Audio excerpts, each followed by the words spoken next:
อยู่บุรีรัมย์ไปหาเยี่ยมสาธมิกครูบาอาจารย์คนเขาหาเพิ่นมื้อหนึ่งเบิดมื้อเดี๋ยวก็ปราบผีเดี๋ยวก็ถอดของเดี๋ยวก็ผิดสัจจะบนบันสันเก่าแก้ซอยเขาอยู่หั่นนี่แหล้วตะกี้ก็เป็นจังซี่ล่ะอาตมาเป็นจังซี่ล่ะซอยคนแบบนี้ล่ะผิดสัจจะต้องแก้ให้เขารับให้เขายามมื้อแลงเขาก็มาเข้าฝันเฮาบ่พอใจซอยมันให้หยังนี่มันหลายอย่างการซอยคนพวกนี้เปิดอิ่มแล้วเดี๋ยวนี้อุปมาการเปิดนี่คือจังเจ้ากินข้าวกับป่นกับลวกผักอิ่มแล้วอะมีหมูหันมาเสิร์ฟเจ้าค่ะหมูหัน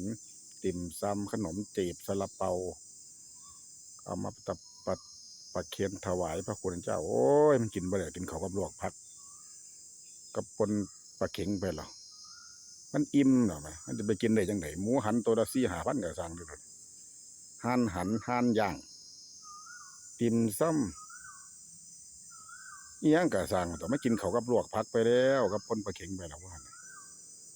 เพื่อกอาการอิ่มอาการเปิดเห็น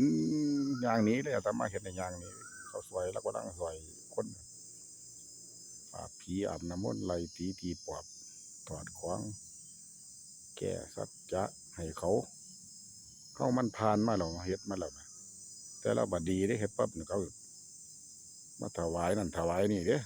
กลับขึ้นมาถวายพระพุทธรูปถวายซอยสั่งซอยแปลงเด้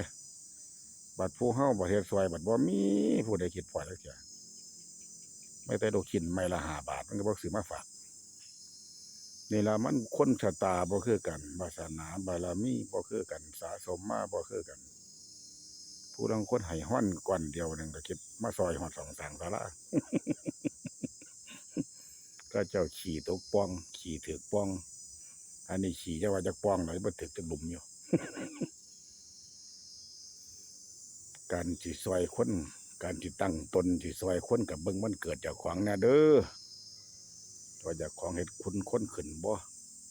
ว่ามันสิซอยตะพึดตะพื้อซอยไปทั่วทิพย์ทั่วแดนเว้าหลายมันยายห่างหากวาดใบไม้ใบไรไปก่อนบัดนี้เอาสู่ฟังคันบ่เว้าก็บ่ได้ฟังเนาะ